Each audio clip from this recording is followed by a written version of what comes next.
So just to make me look like I'm a liar, and because he has a little bit more power than I have with the media through the TV stuff, with the UFC and all the stuff, well, he could put more in the media than I do and try to make me look like, well, that I'm not going to fight him. It's not true. I'm going to fight Hoyes or Hoyen any time they want, but under not their terms and not in their environment.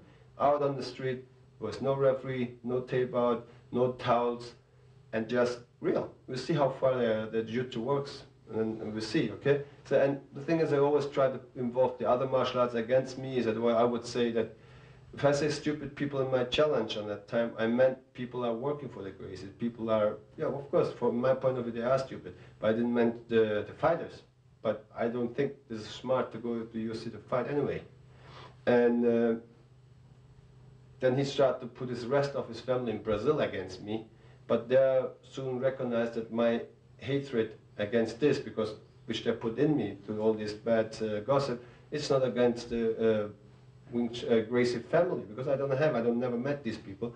It's only against basically, not even Hoyes, it's just a Muppet. It's only against Hoy and Gracie, because I think he has a big mouth and he doesn't want to fight himself. And he's hiding himself behind this, whatever so-called big name he made, you know, and I wouldn't be proud of a name like this to insult 60-year-old man, you know. So, and this is what I think about all these tournaments, no rule thing is just, I think it's disgusting. I don't need to prove the real.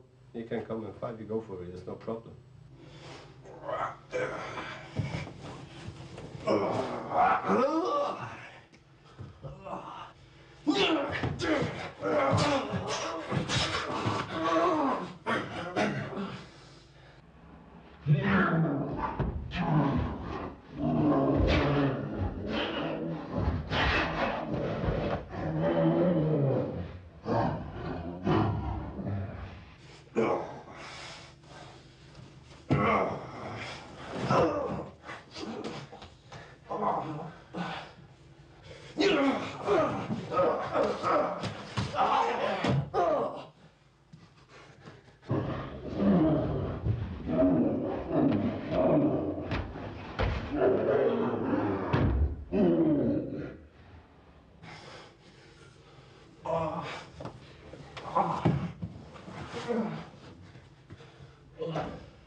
Which persons have influenced you more during all your lifetime?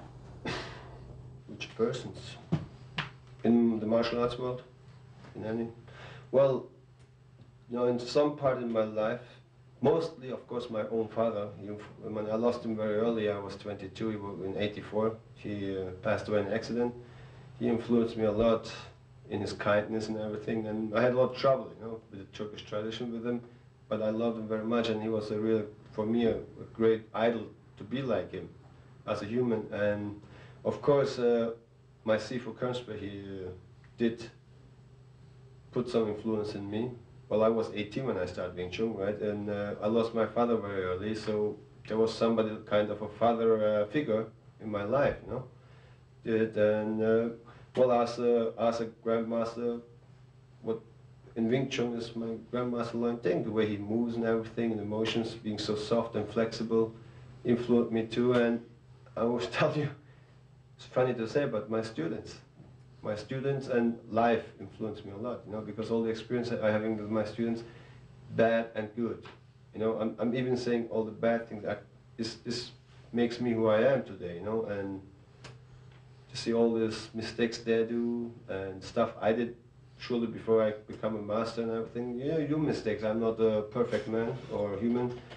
We just try to get closer to be perfect. And I did a lot of mistakes, and I can see today what I did. And because I see how my students become instructor themselves and deal with this, I could say, hey, I used to do this and I changed because I learned from that, and I'm very happy I have all this experience, and now I have very strong believers in me, my students stuff, and I have a lot of fans outside of the Wing Chun world, which makes me much more happy. Friends from all kinds of styles, and I'm really proud of this because they can see my truth inside what I feel about the art. It's not, I love Wing Chun. I think everybody should think about their style is good, but if the bottom line is always about what I think is self-defense. You know what I'm saying? And I don't want to teach Wing Chun to professional people. Wing Chun is created by two women.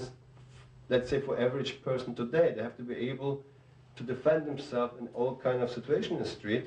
And if you go like just the philosophy of the Gracies, there's like grab the guy, tackle him down, take all the punches he gives you until he's tired, then you choke him off or put him in an armbar. And the fight after that is still not over, you know what I'm saying? What if you let it go, So, oh yeah, you have to break his bone.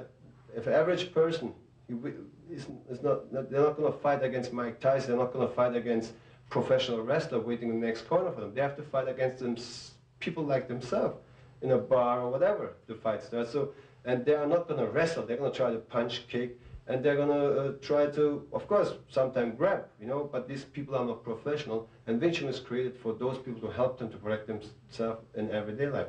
Myself or my instructors, we are professional. We have to be able to defend ourselves against professionals. It's a different story, but see, this techniques that showed doesn't work for an average person. You don't want to go in the street on those floor and on the beton and wrestle down.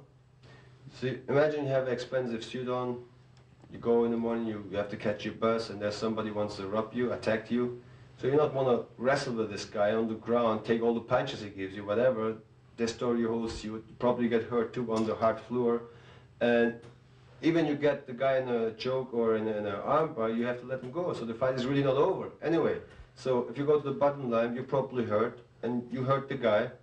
So the thing is, you have to talk, you didn't hurt the guy really bad because you have to fight maybe hard or whatever. So if maybe you hurt the guy so terrible or whatever, you're in a position, you lost your whole day, you lost the money you can make, your suit is gone, you have to pay your medical bill. So, I mean, you lose in the end so much if you fight on the ground. Well, anyway, so you can't choose it.